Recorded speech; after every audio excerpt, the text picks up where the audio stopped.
IDS weekly shows 8 panel.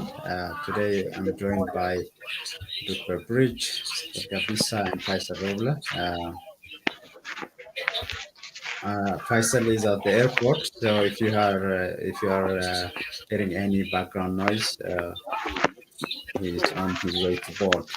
So we'll just quickly start so that we cover Faisal's ideas and so on. So maybe you can combine both what stood out for you and as well as on the topic of national dialogue, transitional justice with no dialogue, transition and justice.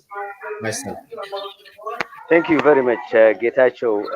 The thing that stands out for me is the entanglement between Prime Minister Abiy's administration and the leadership of Somalia. I think this week the National Security Advisor for Somalia, Hussein, has issued a memo, or at least tweeted, saying that all Ethiopian troops that are in Somalia on a bilateral agreement must leave Somalia.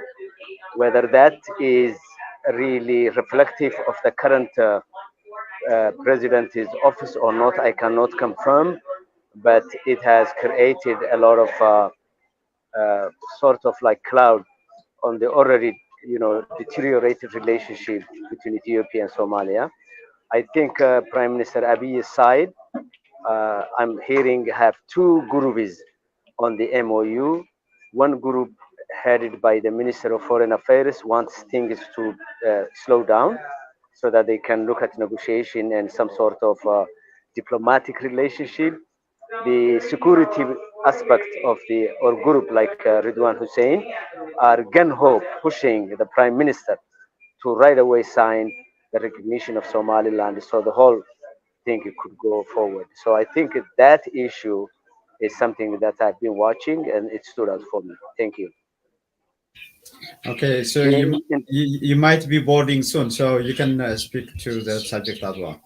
Yes, in terms of the transitional justice and Abiy's speech, in a nutshell, I can say it is the most disappointing development. I think Prime Minister Abiy told the world that he is not ready to negotiate on his power and the office, that he is here for the long haul, and the transitional justice that most Ethiopians would have liked to see, which accommodates all the key stakeholders, will not be there as far as we know. OLF, OFECO, FANO, or over the National Liberation Front, and even TPLF are no longer sitting around the table. Whether they will join sometime in the next few days or not, we don't know. The other issue I like to underscore with this point is that it looks like, disappointedly, the United States of America's State Department seems to have bent its back to accommodate Abiy Ahmed's dictatorial goals and literally buy fake and unsubstantive uh, transitional justice that they know it will not produce the peace that we are looking for. Whatever the position of the State Department is, they're no longer serious about the transitional justice. So whether they are saying Abiy is the devil that we know, therefore we will work with him, or whether they're hoping that the other groups will join as the process proceeds, I don't know. All I know is that the United States of America is buying the Abiy agenda, and that will not help to stop the conflict and the bloodshed and the longer term quagmire in which Ethiopia has fallen into. Thank you, Faisal. If we are not seeing you for the second round, safe flight. Thank you very much. I really appreciate your accommodation. Bye. Safe flight, Faisal. Bye. Still, welcome, Duke. Welcome. I had to rush and bring Faisal on. So let's start with what stood out for you. Still, what stood out for you over the past week? You are muted. Well, what stood out for me is the speech that you're running. I mean,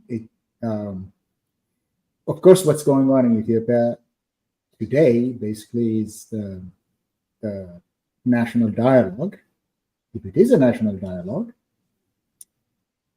because everywhere you go, that's the sign that you see in Addis Ababa or any other place. That's what the sign that you see.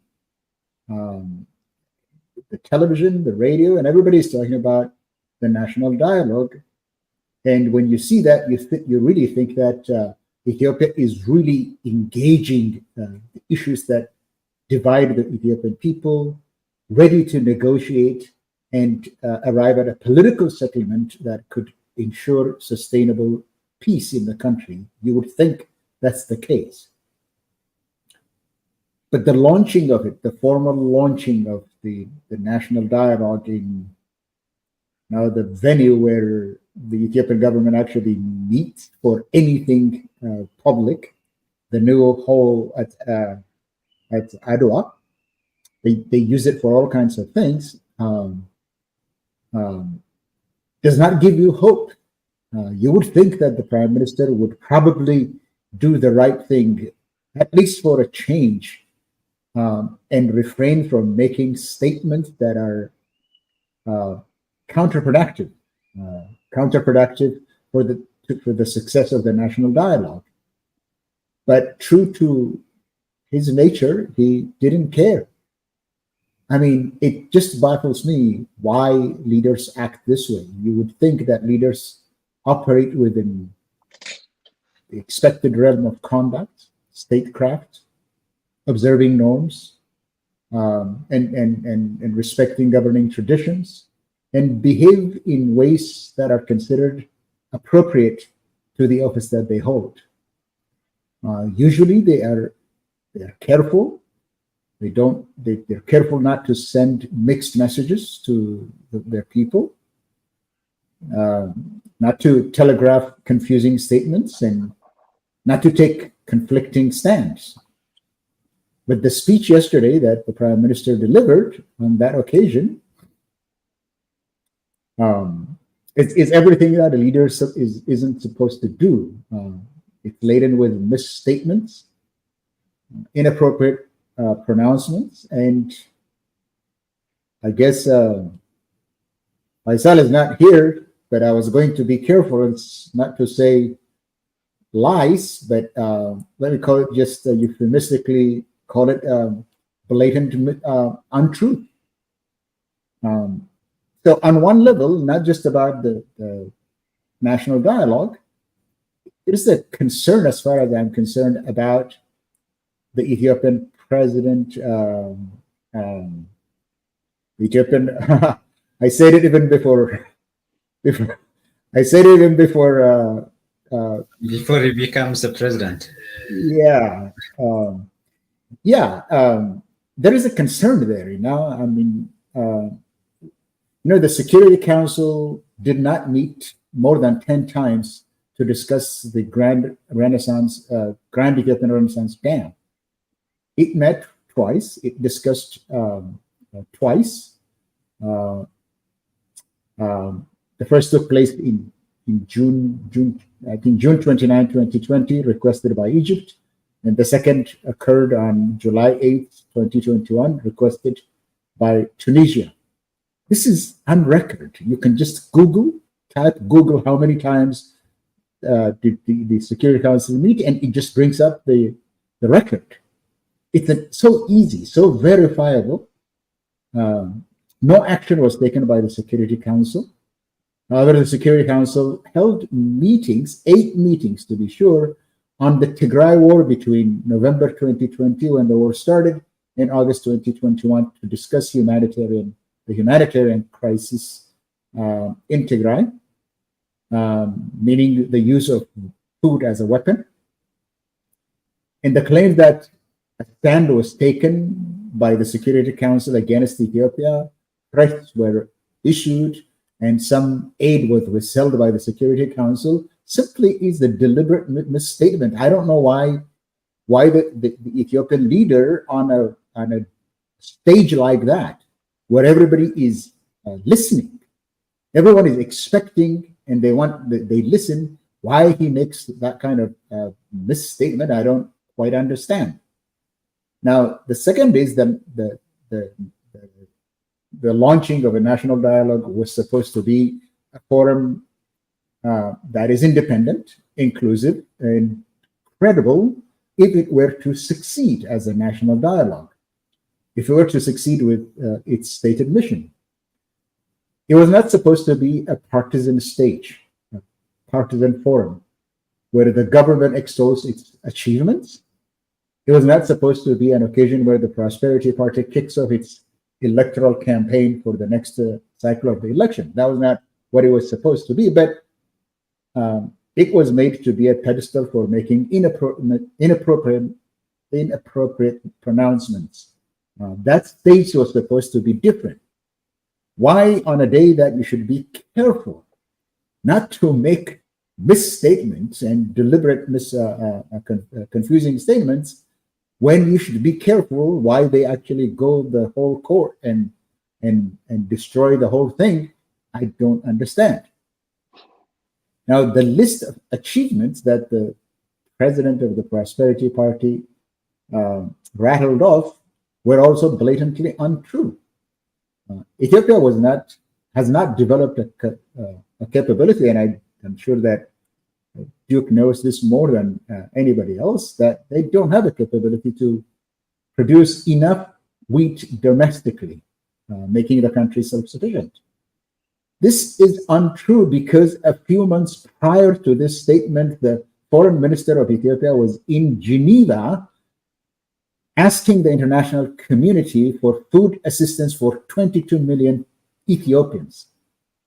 Why would a prime minister contradict something that is really the government, his own government does not approve of? He talked about the education, the achievement in that area, the notion that there is more kindergarten that were built, elementary and secondary schools were built under the Prosperity Party is blatantly untrue, because just 2 weeks ago, the United Nations reported that, I think it's a couple of weeks ago, that nearly 10,000 schools were destroyed by war, and about 9 million school-age children are out of school. All other claims that he made about diplomacy, which Faisal just talked about, just not true. And these are all easily verifiable statements. What is wrong with the Ethiopian prime minister for engaging in this kinds of, on a world stage, on a public stage, claiming things that are basically facts that could be verified? And finally, what I wanted to say, and this could be the segue to the discussion, what he accomplished yesterday in his speech is not that he convinced the rest of the world about what the claims that he made. He simply made a speech that the national dialogue, that indicated that the national dialogue has already failed. Because after asserting that the government does not interfere in the deliberations of the national dialogue, the prime minister gave instructions on the agenda of the national dialogue, on the process the national dialogue must follow, on the criteria for participation, and the outcome of the national dialogue in excruciating detail. The purpose there was to at least make people believe that this national dialogue is genuine, at least convince people through the trappings that they have displayed. But he simply ended up validating everything that the opponents or those who boycotted the national dialogue said about it, that it is not independent of the government. He just made that true. That's all I have to say. Great, thank you, Scale, for that. Duke, what was the highlight for you? Yeah, for me, I'm sorry, I'm getting some feedback in there. Okay, thanks. Sorry. For me, I think the highlight, and it sets a pretty good context for the conversation that we're having today. We got the March numbers for food distribution in Tigray. And what we see is that there's a high volume of food that's getting out. About 2 million food rations are being distributed in Tigray. But are those getting, and that's commendable. That's something that's an accomplishment for the World Food Program or for the JEOP. But are those rations getting to the people that absolutely need it? That's still to be decided, to be determined, because they're tightening up on the amount of data that they're releasing. The only way that you find out a breakdown by zone is when you look at the monthly updates. And so the only zone that would actually qualify as a city would be the capital city of Mekelle.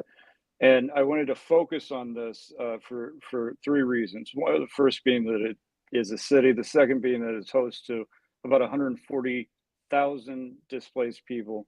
The third reason is that it is the logistical hub of the humanitarian response in Tigray. This is where the food comes into Tigray, most of it. There's no reason why there should be anybody starving in Mekelle if there's 2 million food rations being distributed in a month. However, when you look at how much has been distributed in Mekelle, only an average of about 45,000 a month gets out to the people of Mekelle. That's only about a third of the amount of IDPs that are in the capital city. There is nobody who can say with any sort of certainty how the people who are displaced in Tigray, how they're surviving. They're not getting food. If this is any indication, they're not getting food from the World Food Program. If they're not getting food from the World Food Program, then the only place they're getting food from is some sort of trickle down food distribution where you give enough food to the community that the community feels generous to give more food for the IDPs. That's not a very sustainable model. That's not a very good model. That's a model that leaves people to die of starvation. If you look at the malnutrition, the response to malnutrition, severe acute malnutrition in Mekelle in the last month that we have data for, which was March, only 35 children were admitted for severe acute malnutrition. That would be an astronomically low number of children who are starving or at the last stages of starvation. That would be well below what they found when they did a survey of this back in August. If this is happening, if they're not getting food and they're not getting treatment for malnutrition in Mekelle, what does that say about the 170,000 IDPs in Shire that are so far away from Mekelle that food would have to travel across the entire region to get to them? What does that say about the 700,000 IDPs that are outside of Mekelle? What does that say about the 1 million IDPs in Somalia, the 800,000 in Oromia? What does it say about the more than 3 million IDPs all over Ethiopia? Are they getting food or not? Because there's no other way for them to get food other than assistance in Tigray right now. There's no economy. Jobs have shut down. Community donations are coming in, but people are starving in the host community as well. Nobody can tell me where they're getting their food from, how they're surviving. They say that about 100,000 IDPs left between November and December of last year. Did they leave with a package of food, or did they leave because there was no food at the camp that they were at? Did they take their families and go into wherever to try to search for a place where there's food? That's a very different story than if they're actually returning back home. So when we talk about national dialogue, in Yemen, they had a national dialogue that lasted almost a year, and it failed. And one of the reasons it failed for a number of reasons, but one of the reasons it failed is because the people were starving, while these guys spent almost a year talking about what the future of the country was going to look like. You have to take care of the people of the country for there to be a national dialogue, for there to be a transition, for there to be any sort of justice. You have to take care of the survivors of genocide that are starving today. And that's not happening from what I'm seeing. Even though we're seeing food go into Tigray, it doesn't look like it's getting to the people who need it most. And I'm still digging on this, and hopefully I'll have more information the next time you talk to me. But there's no way to get the information right now. The information's not being published. So it's very disconcerting to see what's happening in Tigray. And it says something very, very dire about the state of the humanitarian response right now. I don't know why in this new system we don't have better data, but the quality of data has gone down as this new vulnerability-based targeting system has been brought online. So that's what stood out for me. Thank you, Duke, for that. Faisal, glad you are still here around. One thing that I want to ask everyone is how the national dialogue, for example, if we focus on that, this is the Canadian ambassador to Ethiopia tweeting yesterday. I think he was in the hall maybe, where he said, among other things, I believe in the Ethiopian National Dialogue Commission. And it requires full independence, all that, and so on. So, Faisal, you mentioned about the US buying in, I'm sure the European Union, all that. And actually, both the Prime Minister and the Commissioner are caught to say that this could be an example for the rest of Africa. So, do you see anything that could be transferable to how to address a crisis like Ethiopia?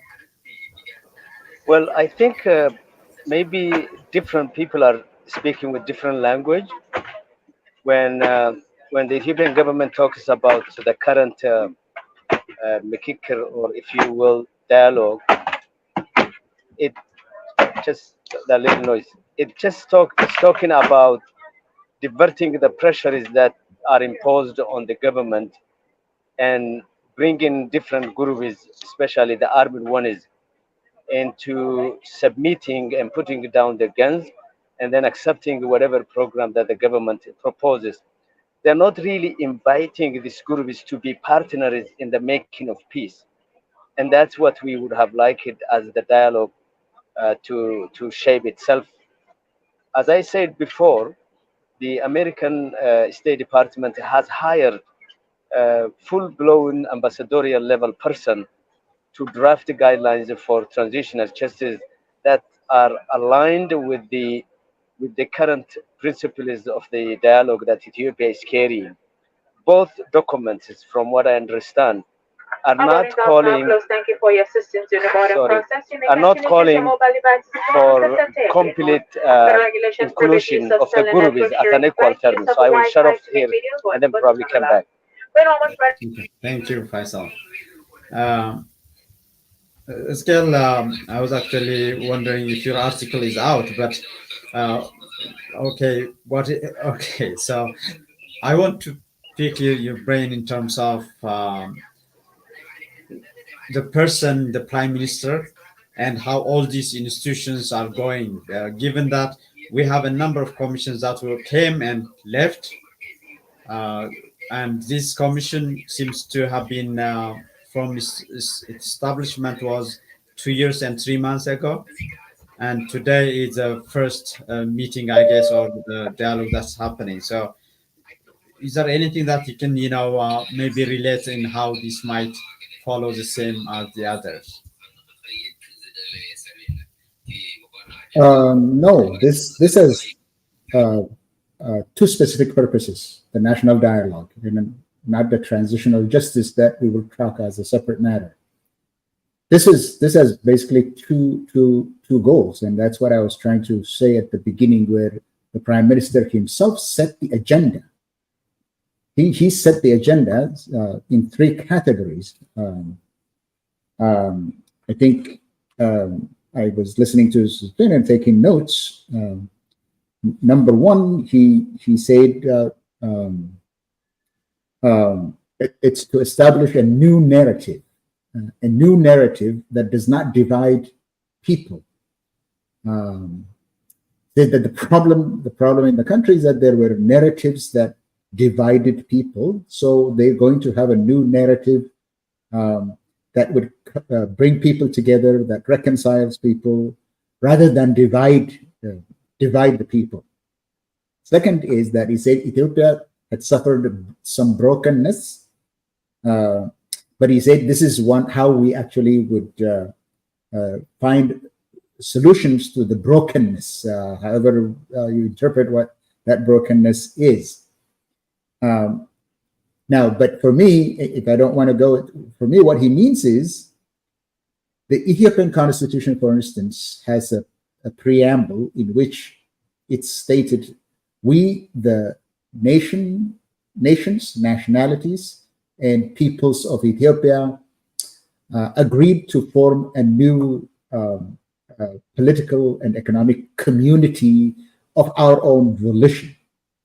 That's one of the things that they say the new narrative is going to eliminate that. Instead of saying recognizing the existence of nations and nationalities and peoples in Ethiopia, the new preamble is going to say, we the people of Ethiopia, that we are one people. There is no nations and nationalities.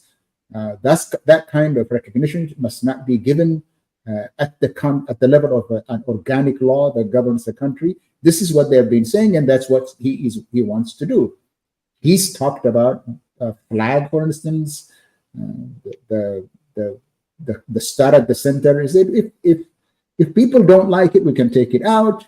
If people don't agree, we can have a referendum on it. We can conduct a referendum on it, and then decide what kind of flag we want.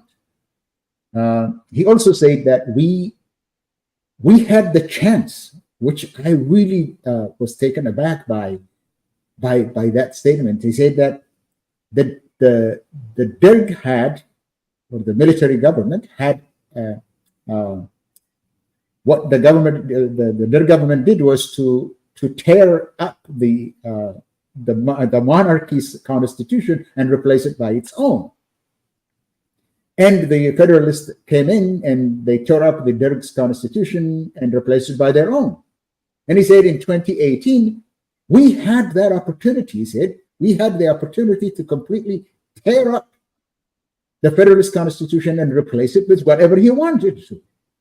Look, the Derg is a socialist government. It can't govern by the monarchist constitution. That's why it was needed. There was a popular consensus that the monarchy is not the way Ethiopia should be governed. There was a groundswell of support for that idea.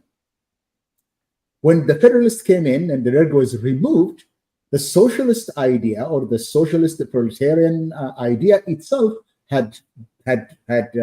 was growing into obsolescence, and Ethiopia had to be recreated. We call it the coming together federalism, where the Ethiopian nations, nationalities, and peoples actually created a new Ethiopia. This constitution juridically extinguished Ethiopia from its past, the Ethiopian past, and built a new Ethiopia. That is the concept of this constitution of nations and nationalities, and he wants to undo that. That's what the purpose is. The purpose is that we had the opportunity to tear it, but we didn't do it. Now we will revise it upon the recommendation of the Constitution. And he listed what is possible and what's not possible there, what is allowed and what's not allowed, after minutes after saying that the government has no interest in interfering in the works of the National Commission, the Dialogue Commission. He went and rattled off all the requirements for participation, the agenda, and the outcome, in where he dismissed, for instance, the idea of a transitional government. He said that cannot be done. So what he wants to do is, the specific goal for this exercise is that the commission is going to come up with recommendations in which they would recommend that the parliamentary system was not good for Ethiopia because Ethiopia was divided along ethnic and religious lines. So what we need now is a presidential system in which all Ethiopians vote for a national leader, in which they express confidence. And that national leader would probably lead Ethiopia wherever he wants to, and he will be the first president of whatever Ethiopia is going to be, maybe the democratic Ethiopia or unitarist or whatever they want to call it. That's the first goal. This is a vehicle to change the constitution and shape of the form of the government from the federal government based on the nations and the wishes of the nations and nationalities to a territorial federalism, but basically a unitary state, and atop of which sits a president like a monarch. That's the goal. That's the first goal. And mark my words, this is what they're going to do. We predicted it, and this is what they're going to do when it's all said and done. The second objective is there's a lot of money that is flowing into, and you cited the Canadian ambassador. Now, people outside Ethiopia, especially Westerners, have hope against hope that this will do something to stabilize Ethiopia, that there will be a nationwide ceasefire, which the American ambassador pronounced in Ethiopia. They have hope, and money is coming in, foreign exchange is coming in, and he will take that. He will take that. So it's a political project, but it's also an economic imperative. These are the two goals. Has nothing to do with resolving Ethiopia's problems. It's nothing to do with silencing the guns everywhere. It has nothing to do with creating a political system that is tolerant of all kinds of views. It's not going to end the conflict. There is not going to be a political settlement reached on all sides or on all by all stakeholders. It's going to be the crowning of a president and the inflow of foreign exchange. That's basically what it is. Great, thank you, Gail, for that. And Duke, on the same topic, especially if you look at where Ethiopia is now, this is January to March 2024. Number of incidents, political violence in the country. So if you just speak today, if you look at Amhara and Oromia, these are the two largest regions. Everywhere, literally, there is armed conflict, and these groups that are fighting, for example, the OLA, the Oromo Liberation Army in Oromia, and the Fano forces in Amhara, they are not part of this negotiation. Or, actually, one prominent political figure was saying, even the Amharic word used is just discuss. There is no negotiation. There is no, like Eskel said, something that would lead into, killing or avoiding this conflict. So any experience we can see how this could happen, given that the main actors from Tigray to Amhara to Oromia are not part of this? No, I think that he sort of told himself when he said it's going to create a new narrative, because that's what it'll do. It'll create a narrative that he's already written, that the prime minister's already written about the singular nation with one people and unity and everything. And this is what people, there was a lot of real belief in some of these things back in like 2018, 2019. When I was there, it was, everybody was talking about a national dialogue. Everybody was talking about that this would be an opportunity to seize, to have everybody sit at the table and talk about what was going on and negotiate a transition from what they didn't like about the past to what they were hopeful about in the future or whatever. But it didn't happen. And what happened instead was the type of violence that you would hope that a national dialogue would prevent. So coming from that perspective, seeing as that there's already been all of this violence, we can't pretend that that hasn't happened. So what they have right now is sort of a shell of a national dialogue. You can't even evaluate it by the way that you would normally evaluate a national dialogue, because it just simply isn't. It should not be classified under a national dialogue. And when you see comments like that from I understand that ambassadors are there to say good things or say nice things and compliment good parts of the country and stuff. But to see an ambassador come out and say this is a good model, this should be a model for the rest of Africa. I'm like, how much do you dislike Africa to say that this should be a model that anybody else should follow? It's absurd. And anybody on a diplomatic level that's endorsing this is either lying or they're stupid, because all you have to do is scratch the surface. All you have to do is go just an inch deep into this, and you realize, no, the people have been picked in secret. There's no transparency about the situation. There's no credibility from the central government. They're having signs and advertising this national dialogue, but there are not people looking at this dialogue thinking, we're going to get what we need. We're going to get what we have been fighting for, what we wanted, or we're going to solve these problems. The solution to the problem, and this has appeared to have been Abi's sort of MO the whole time, is the solution to the problem is that we can either talk about it, and if you don't agree with them, then it's going to be use of force. And that seems to be what the national dialogue is about hearing from Abi what Abi wants. I assume he will have picked people to be a part of this dialogue that'll nod their heads and say, yeah, that's a good idea. And then it's some distribution it's almost a coordination of new titles or new funding or something like that to the people, and to a very small group of people that are involved in this dialogue. And that's it. Now, the West will fund it because the West loves national dialogues. We fell in love with national dialogues back in 2010s because the West can do it. And if it goes nowhere, if it completely blows up, the West can say, oh, well, we put it in the hands of the people and the people decided and then it fell apart. They don't get their hands dirty in that. They can blame it on everybody else. The countries like it because and this is something that people don't talk about enough. There are a lot of per diems and a lot of big budgets around these things.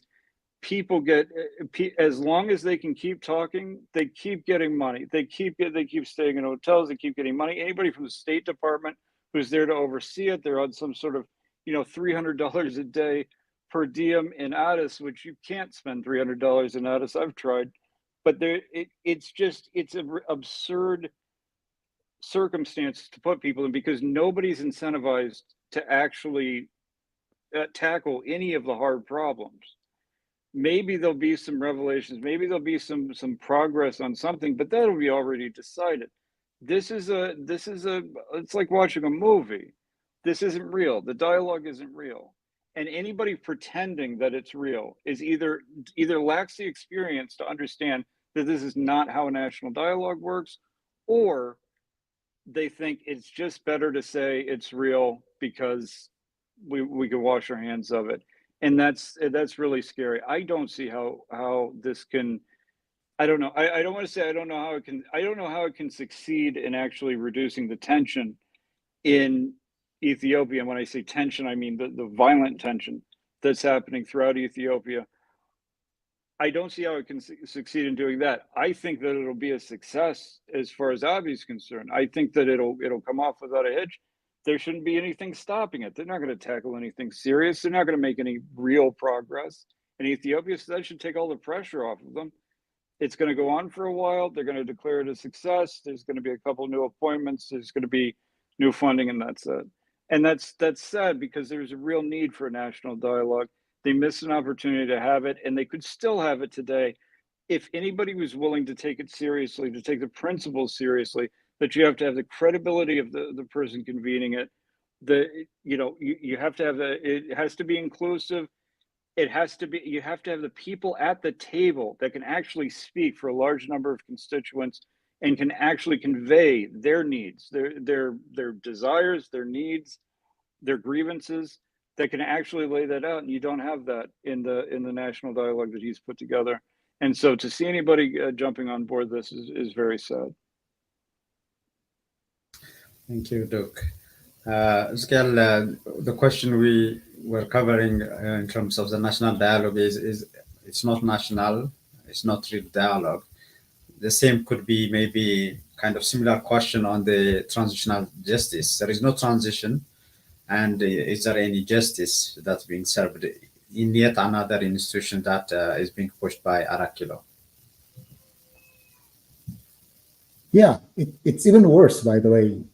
The transitional justice is even worse. The reason that I say that it's even worse is that, well, look, first of all, this came after the cessation of hostilities agreement in Pretoria was signed, because after the deadliest war in Ethiopian history, the largest war at the time in the world, it was necessary. And it's not just the death of human beings, but there were crimes that were committed within the context of the war, the Tigray war. Rape, using food as a weapon, the siege, and all kinds of prohibited, internationally prohibited acts of war were conducted in Tigray. The killing, there is nowhere was safe for the Tigray people. Not the mosque, the oldest mosque, not the churches, not anywhere. People were simply rounded up and then killed. We saw that on television, right? It was too much for the world. And there was the United Nations Human Rights Commission. This was beyond the capacity of any conscionable human being to bear what was done in Ethiopia. That is what precipitated the notion of the transitional justice. Now, if this was the case, the way they look at the scope of the transitional justice, the scope that the Council of Ministers said that it says that they were going to address the overlapping and wide range of victims of human rights violations, conflict, narratives, and abuses that occurred in different parts of the country. But then there was a time limit to it. It says they look at only from the period from 1995 to 2018. Well, why go to 1995 in the first place? What is that, to incriminate the EPRDF? Well, there were human rights violations. Okay, let's accept that's a possibility. It could be acceptable that investigations said, but the concern of the world and the event that triggered the need for a transitional justice occurred after 2018. 2020 to 2022, after this government came to power, whether that is in Oromia, where it's all started, or in Tigray, and now in Amhara. Well, if you have excluded what was done since 2018, then what are we talking about? What kind of human rights violations and conflicts and abuses are we talking about? Now, the reason that I say it's even worse is that the policy justification for selecting the beginning of the period to look at, the scope, is they call it the elimination of a policy or a narrative to entirely eliminate historical interpretations that are controversial. The idea is then, by choosing 1995, is that it is the Ethiopian constitution that led to the conflict. It is the politics of nations and nationalities that engendered conflicts in the entire country. So are we going to judge narratives? Are we going to hold accountable the people that created the narratives? By eliminating the narratives, ostensibly the fountainhead of the conflict, the civil war in Ethiopia, according to the Prosperity Party, if that is the case, who are going to be held accountable for the war crimes, the crime against humanity, crime against peace, crime against humanity, everything that was done Who's going to be held responsible for that? The people that created the narrative? What is going to happen to the war in the north, to the victims of the war in the north, the victims of the of rape or gender-based violence, if you want to call it euphemistically? All of that is excluded.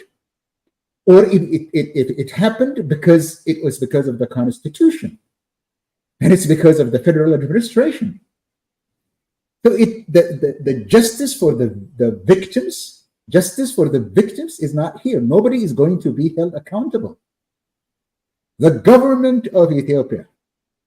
Look, yesterday, this man, the president of the Prosperity Party, said, since the 19th century, Ethiopia has had wars. Ethiopia has had nothing but wars under Theodorus, under Menelik. That is true. But it was the same for Johannes as well, Emperor Johannes. It was the same for the Derg. And it was probably, to some extent, relatively peaceful. There were no wide-scale civil conflict in Ethiopia in the last 30 years under the federal administration. In fact, that's the time that conflict receded. And Ethiopia embarked for the first time in its own history on a path of economic growth in the 30 years that they are now trying to hold responsible for whatever happened in Ethiopia. It is under this government that 1 million people were killed. The total people that were killed in the wars under Theodorus, Johannes, Menelik, Haile Selassie, Mengistu, and Meles, if you add those up, it's not going to be equal to the people that were killed. It's going to be half of the people that were killed under this government. So what kind of transitional government justice are we talking about? If there is no break for justice for the victims, if people are not going to be held accountable, the people that presided over the death and distraction of the last 5 years, if they're not going to be held accountable, what kind of transitional justice are we talking about?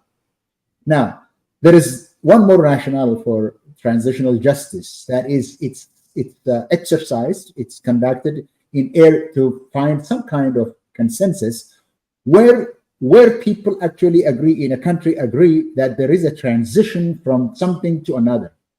It could be from authoritarianism to democracy. It could be a transition from conflict to peace, or it's a transition from something to something. That should be the transition. What that means is that it's not only justice for the victims, but it's also transformation, political transformation. So for the sake of political transformation, you could institute institutions like the Truth and Reconciliation Commission, where there will be no justice, but there will be truth and reconciliation. That is in favor of building a democratic society and democratic peace, where the excesses of the past, the conflicts of the past, are not repeated. That means, for the sake of future stability and peace and human dignity, for that sake, you're going to overlook the past. To break the cycle of violence, you're going to overlook the past. Well, there is no hope for transition to a democracy. There is no hope for transition to peace and stability. What is the rationale then? Why do we need a transitional justice then if there is no hope for political transformation, where the transgressions of the past are not repeated? So there is no hope for it, and there is no justice for the past. This is even worse than the national dialogue.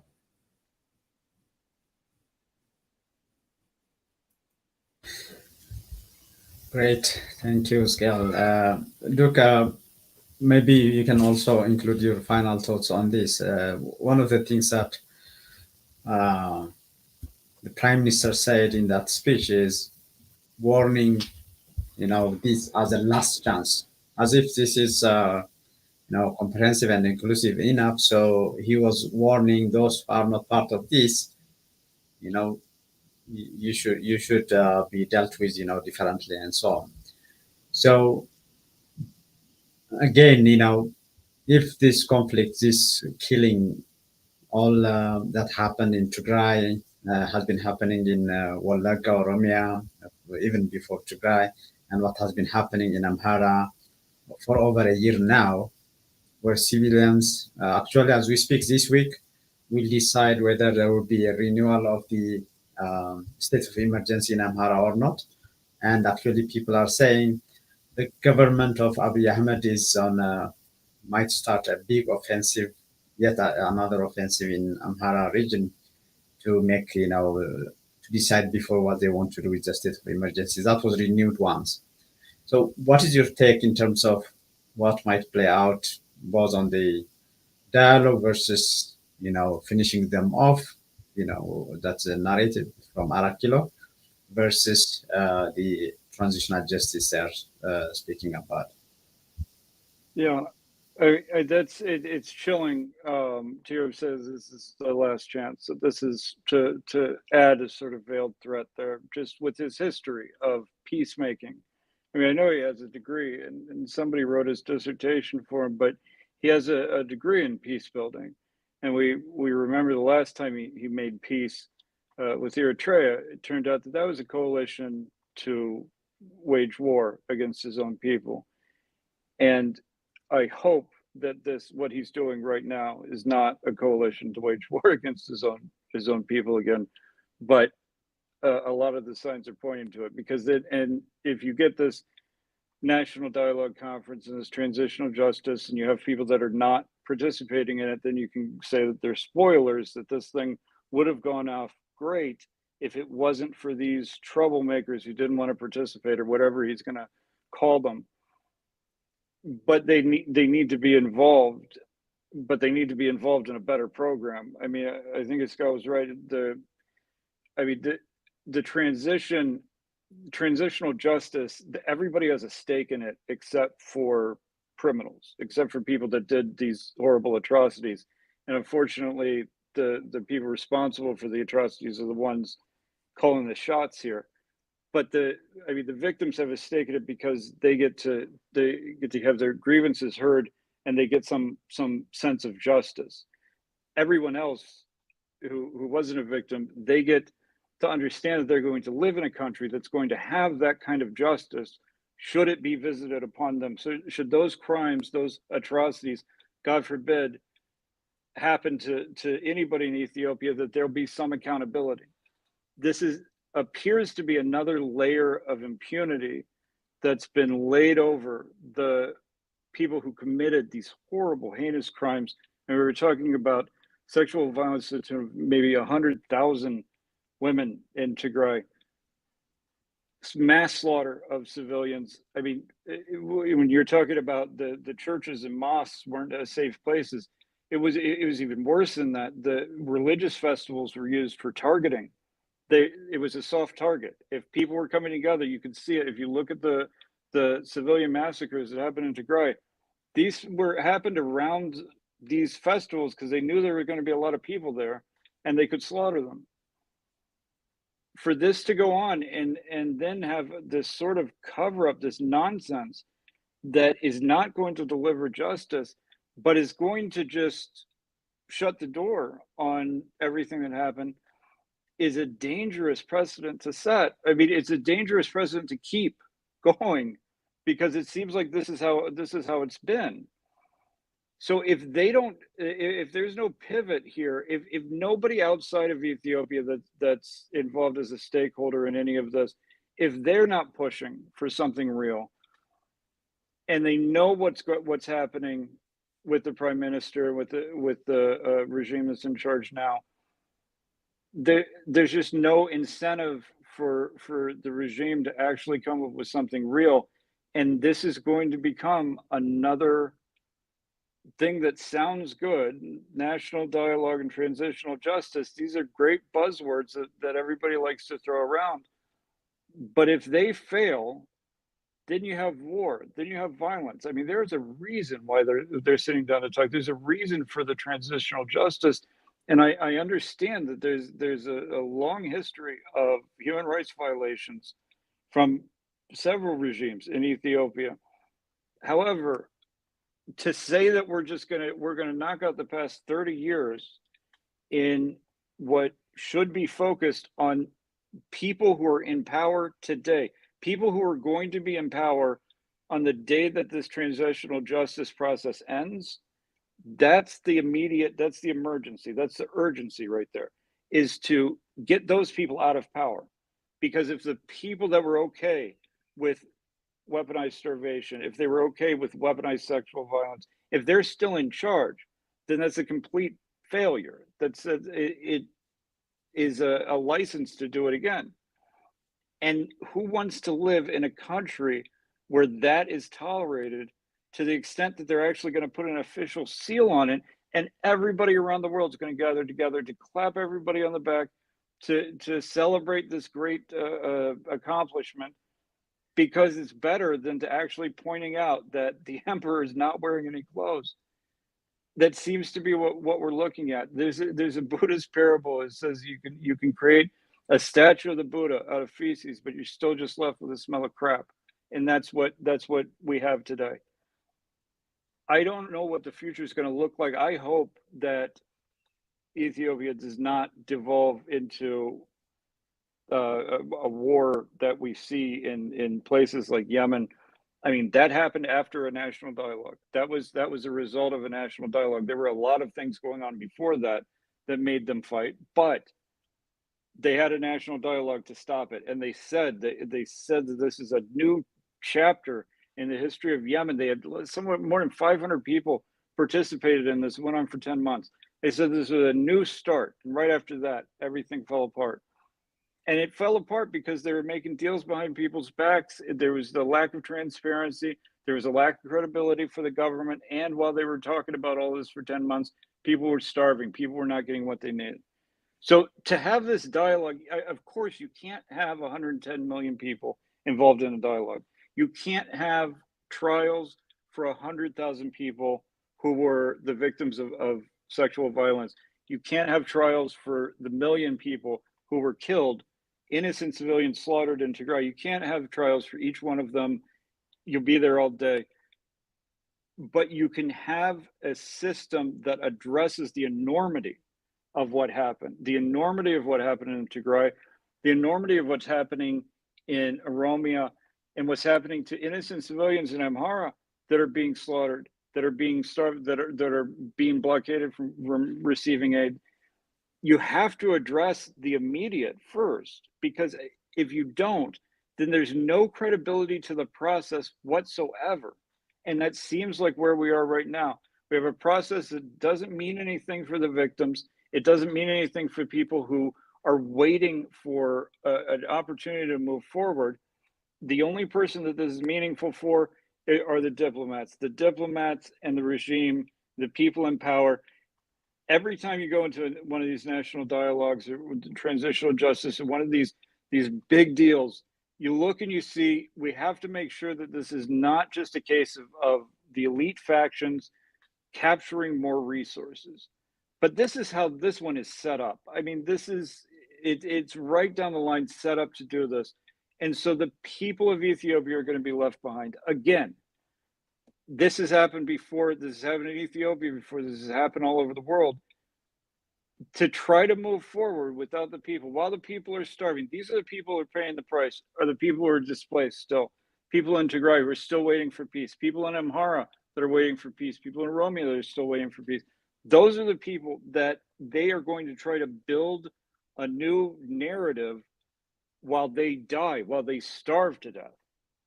And is that, for whatever reason, that makes some diplomats happy. It makes some diplomats think that this is a good idea. But God forbid this become a model for other countries to take.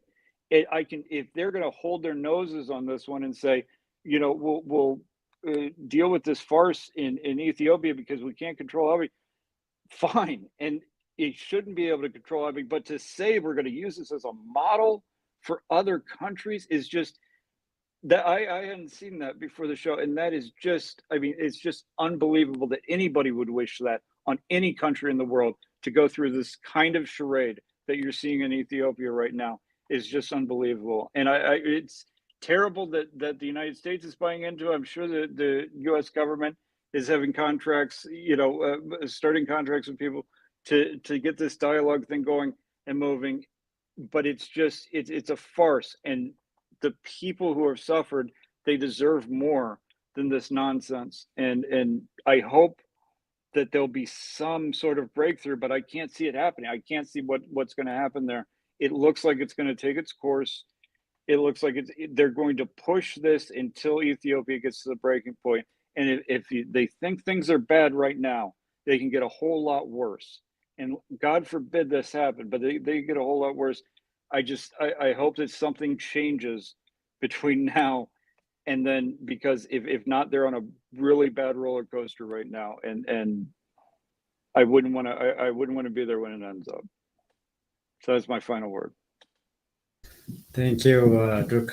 Still, together with your final thought, because some of the things we mentioned is how the West diplomats, international organizations are just okay, even supporting all that. But what we learned from the transitional justice piece is, for example, this is the UN High Commissioner that silently or confidentially, if you will, recommended behind the scenes, so to speak.